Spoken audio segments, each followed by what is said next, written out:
हमारे चैनल को सब्सक्राइब करें और बेल आइकन दबाएं। कैसे कहूँ? यार परेशान तो है वो। जब तुम बीती बातें भूल चुकी हो तो दया सर के बारे में बात करने से तुम्हें इतनी तकलीफ क्यों हो रही है? मैंने तुम दोनों को ये बताने के लिए बुलाया है कि मेरे और सिद्धार्थ की सगाई की डेट फिक्स हो गई है। तुम ये शादी किसी दबाव में तो नहीं कर रही हो ना? क्या डेट फिक्स हुई है एंगेजमेंट की? 28 सितंबर। श्रेया ने जो फैसला लिया है उसके पीछे कोई तो वजह है। तो क्या वजह हो सकती है?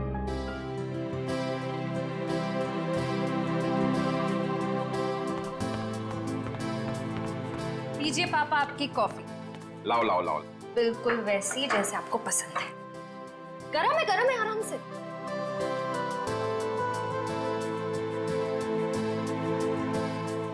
वाओ, मेरी बेटी जैसी कॉफी इस दुनिया में कोई नहीं बना सकता। वो तो है, लेकिन एक जमाने में मैं भी बहुत टेस्टी कॉफी बनाया करती थी। तुम हो ही इतनी टेस्टी। हाँ? मेरा मतलब है तुम आज भी उतनी टेस्टी कॉफी बनाती हो। आप भी ना बेटी के सामने कुछ भी बोल रहे हो। क्यों, क्या हुआ? श्रेया बेटा, तुम्हें कोई प्रॉब्लम है? नहीं पापा, मुझे कोई प्रॉब्लम नहीं है। ये देखो। ना आप खाइए, मैं देखती हूँ।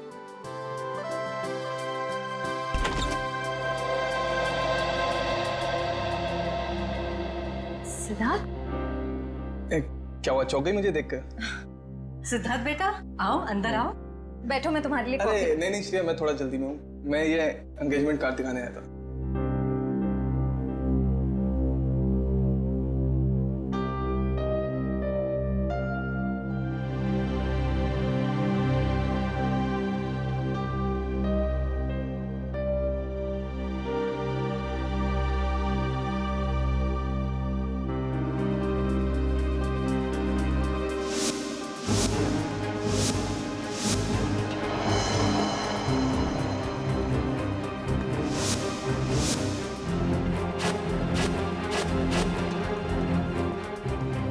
कैसा लगा डिजाइन?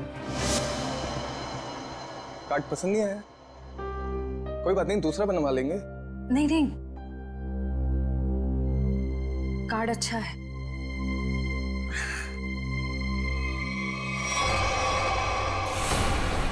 चल चल चल चल चल चल चल चल, हम लोग इस बंगले में छुप जाते हैं। अरे जैसा भी नहीं यहाँ पर।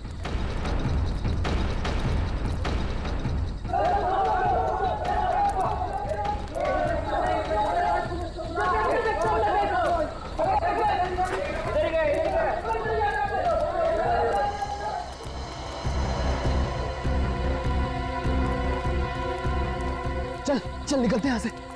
अरे रुक रुक रुक, हम लोग सारा सोना यहीं पे गाड़ देते हैं जमीन में। अबे तेरा दिमाग खराब हो गया है? मोहल्ले के लोगों ने हमारा चेहरा देख लिया है और अगर कल हम यहाँ दोबारा आए तो यहाँ पकड़े जाएंगे, खतरे में पड़ जाएंगे। हम लोग सोना लेकर बाहर नहीं जा सकते हैं, सारे लोग घूम रहे हैं। और तू खतरों से कब से डरने लगा? अरे खतरों से नहीं, तेरी बेवकूफियों से डर रहा हूँ। देखना एक दिन तेरी सारी बेवकूफियां हमें ले डूबेंगी, समझा? तू बेवकूफ किसे बोला? हाँ, सारा प्लान मैंने बनाया है। सारा प्लान तूने बनाया, इसका मतलब ये नहीं कि जेल भेजने का प्लान भी तू बनाएगा, समझो? जरूरी नहीं है मैं तेरा सारा बात मानूं, समझा? सोना यहीं गाड़ेंगे, यहीं। अच्छा, गाड़ के दिखा। अच्छा,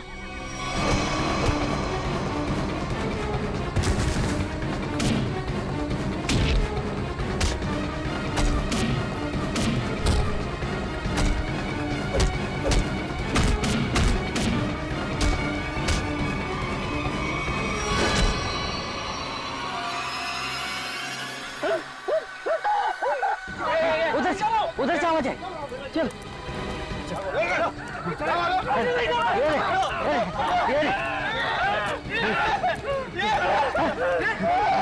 अरे ये तो कंकाल है।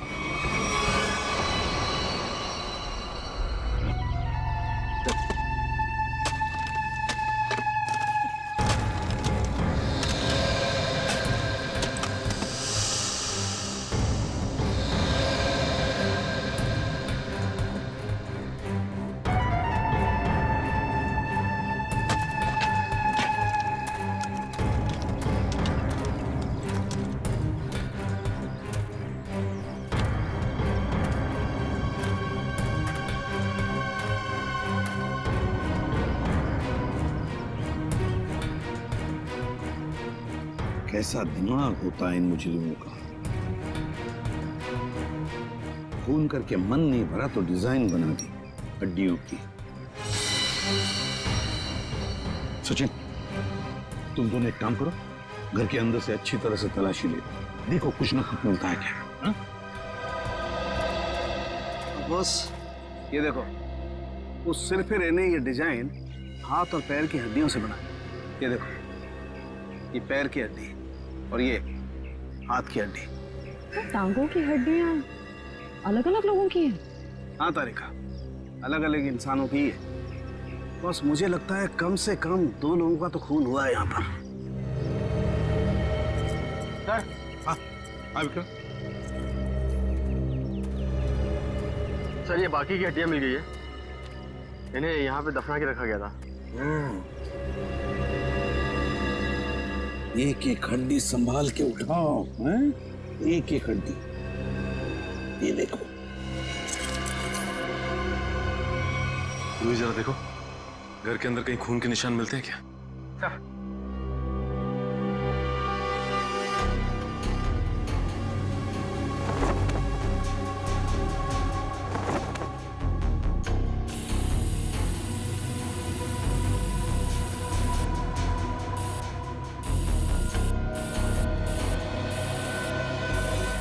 जी सर, गांव वालों का कहना है कि 1984 में इस घर के मालिक अपने पूरे परिवार के साथ ऑस्ट्रेलिया चले गए थे छुट्टी मनाने के लिए। कुछ दिनों बाद उनकी मौत की खबर आई वहां से। पूरी फैमिली समुंदर में डूब गई। अच्छा एक बात बताइए, ये इनकी मौत के बाद कोई घर का ख्याल वाल रखने नहीं आया था? नहीं सर, दोस्तों और रिश्तेदारों को लगता था कि इस घर में कुछ आत्माएं। आत्मा? अच्छा, आप लोगों ने यहाँ पे आत्मा देखी है क्या? जी सर, कुछ परछाइयाँ दिखती रहती हैं अक्सर। हाँ, और कुछ ऐसी भयानक सी आवाजें भी आती है सर। हाँ? कैसी भयानक सी आवाजें? सर, कभी किसी के चीखने की आवाज, कभी किसी के रोने की आवाज आती है।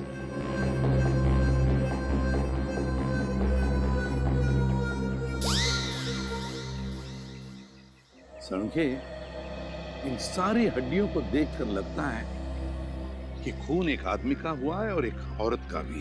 ये देखना, पेल्विक गर्ड, एक पेल्विक गर्डल किसी औरत की है। हाँ बस, लेकिन एक कमाल की बात है, क्या? इन सारी हड्डियों में किसी की भी खोपड़ी की हड्डी नहीं मिली। हो सकता है खोपड़ियां किसी और जगह पे छुपा कर रखी हो या फेंक दी हो सकता है ना। मयूर, विक्रम, काम करो, बंगले के आसपास का एरिया अच्छी तरह से छान मारो, ढूंढो, देखो, कुछ न कुछ तो जरूर मिलेगा। एक एक कोना भी मत छोड़ो। जाओ। yes, sir. ये बंगला बंद ही रहता है और आप लोग आसपास रहते हैं? जी सर। यही घर मिला था तुम लोगों को?